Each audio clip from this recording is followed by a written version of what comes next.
دوستو، نبی کریم صلی اللہ علیہ وآلہ وسلم کو ایک ہفتے تک کیوں دفن نہیں کیا گیا تھا؟ اس کے پیچھے کیا راز تھا؟ دوستو، نبی کریم حضرت محمد مصطفیٰ صلی اللہ علیہ وآلہ وسلم کی جب وفات ہوئی تو ان کو جلدی دفنانے کا حکم نہیں تھا، کیونکہ انبیاء اکرام دنیا سے جانے کے بعد ذرہ برابر بھی ان کے جسم مبارک میں کوئی تبدیلی نہیں آتی۔ تبھی نبی کریم صلی اللہ علیہ وآلہ وسلم کے جسد اطہر کو ایک ہفتے کے بعد دفنایا گیا تھا۔ اس میں دو مصلحتیں تھیں۔ ایک تو خلافت کا مسئلہ تھا کہ صحابہ نے سوچا کہ خلافت کے مسئلے کو پہلے حل کیا جائے، کیونکہ خلافت کے مسئلے کو لمبا کھینچا جاتا تو تلواریں چلنا شروع ہو جاتی، کیونکہ امیر کا انتخاب کوئی آسان کام نہیں تھا۔ یہی وجہ تھی کہ اس کام کے کرنے کے لیے وقت درکار تھا۔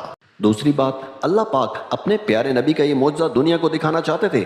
ایک ہفتہ رسول اللہ کا جسم مبارک ساری دنیا نے دیکھ لیا کہ کوئی تغیر ذرہ برابر بھی نہیں۔